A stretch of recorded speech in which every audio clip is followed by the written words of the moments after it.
Good morning, it's Andy Graham of hoboontheroad.com. I've traveled for like 15 years perpetually. I never stop. I keep going from country to country. I've been to 90 countries. I always preface that so you understand that I'm not the newbie on the block. I hate to say that because it sounds like bragging. Okay, it's not bragging. I just live in different places. I'm in Benin, West Africa. Benin, the country of Benin. I'm in the city of Nottingham. And the other day I made a video. Well, I took some pictures and I made a video of took some pictures of this little Islamic girl in the market that came up and hugged me, and then I held her, and then I just couldn't resist. She was so beautiful. And then I made a video of these children leaving school, and walking down the road. They had their little backpacks on, they had their uniforms, they were cute, and they started singing this song called Yebo, Yebo, Bonsoir. I forget, I'll have trouble repeating it now, but Ça va bien, merci. They sing this little song. It's like, white man, how are you? What's up today? Is life good? It's not translated correctly, but that's basically what they're singing. And as you walk by anybody in southern part of Togo or Benin, they're going to sing this song. It's sort of an Ave tribal thing. Now, tribe sounds bad because it's not really a tribe. It's really a language group. And it's an ethnic group, I guess. But I got very angry because I was really just trying to, like, I was so happy that my mother, I never got married, and I don't know, I was a drunk when I was young, so all the nice girls got married and all that was left over was the divorced girls. And it's just life that happened. It really was not a choice. It was just happened. And so my mother and father probably, well, mom and dad's job is not finished until I'm married. Okay, so anyway you look at it, even though I'm 57 years old, their job is never going to be finished until I'm married and I have children and I do this stuff.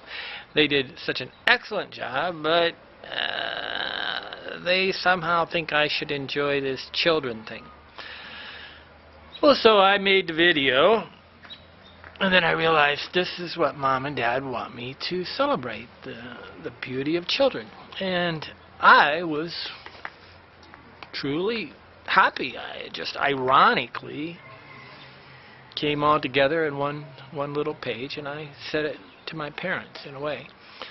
Because mom and dad want me to keep my priorities straight, travel the world, and always stay small town Indiana.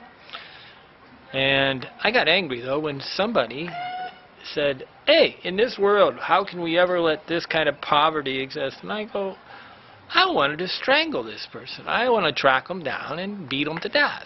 They are insulting my friends. I mean, these are little kids that are not poor. They all have shoes. They have their little uniform. They have little backpacks. They're cute as hell. And Nottingham is not a poor place. It is incredibly wealthy in a way. I think the Germans must have laid out the streets. They got really wide streets. Now, the curse of Africa is this red clay. It's got this dust, and it's like everywhere. And you can have the absolutely perfect laid out street, sewers, water lines, everything, and it still looks like a dusty place, like needs swept and cleaned, right? And what are you going to do? I guess I think Georgia in the United States has the same problem. They got this red clay, and it just permeates. You have to pave everything and water it down and put grass down and irrigate. I mean, Florida is a horrible place. It's built on a big rock. And if they didn't have water to Southern California, the same.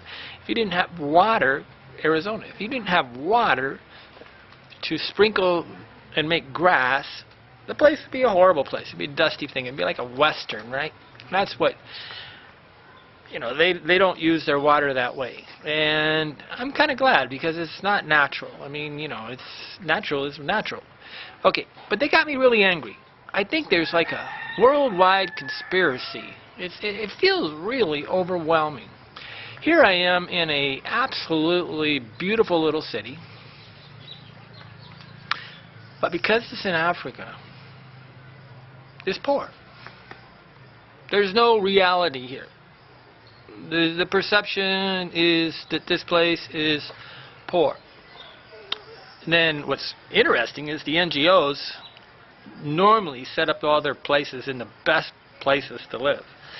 So, and you know, Natagu has a lot of NGOs, ONGs in French. Lomitoga, great place to live. Full of NGOs. Peace Corps, really big there.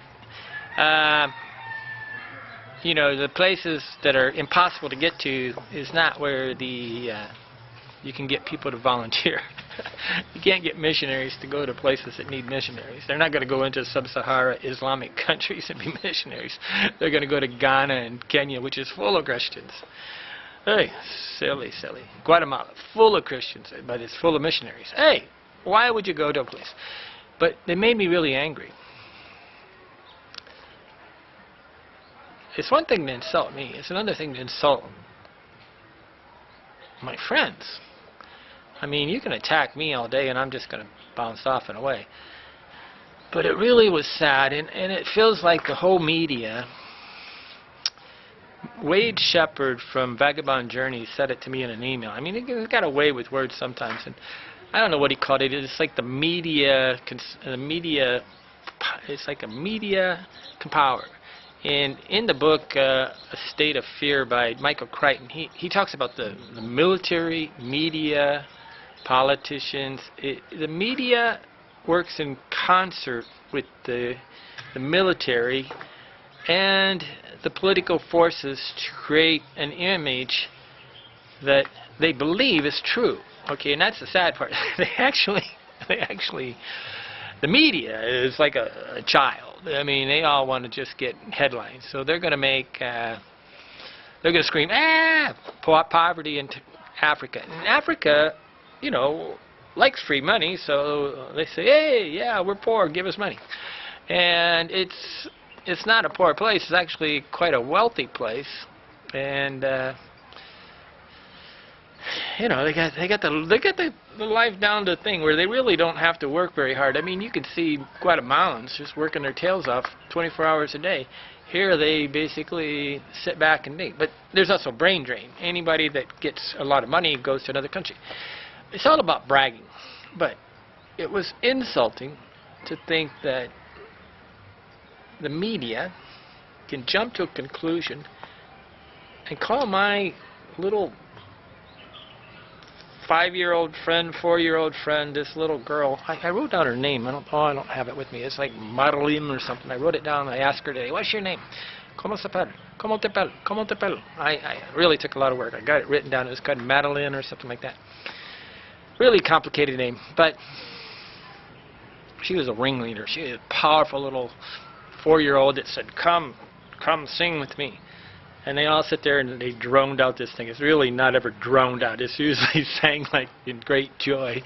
And they just droned it out because they knew I was making a video, and they just performed.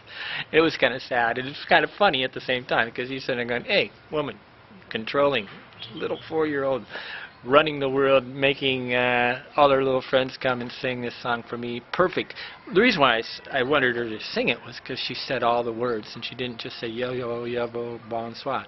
They kind of repeat the first line, and they forget the second and third line. And I was like going, whoa, you're a bright little one, and you're singing it. Okay. It's hopeless. I've like learned helplessness. I've went to places all around the planet,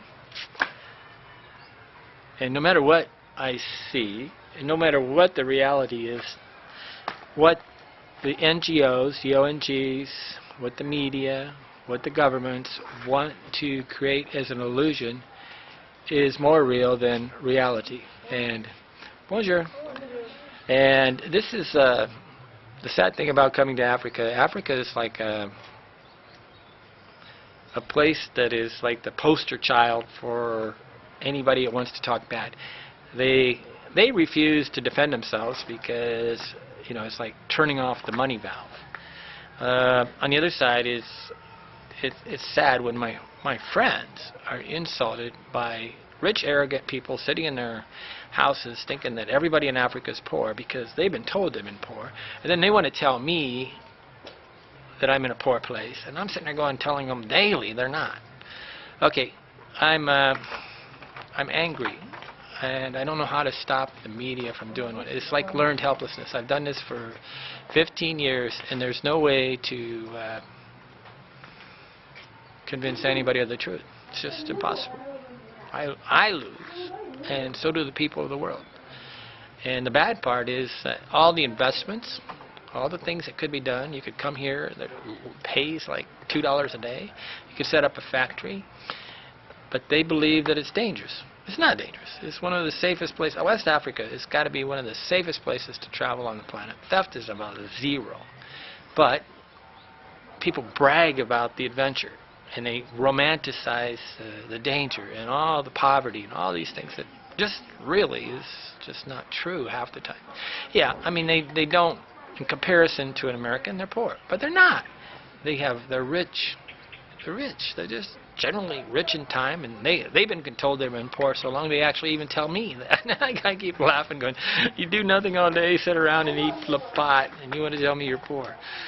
I can't even give them enough money to. I try to get them to pay them 3 times the daily wages to wash my clothes, and they refuse me because they want more. Because really, they don't need the money. All the extra money is just used for cell phones and a lot of stuff like that. But Andy Graham, angry at the media, learned helplessness.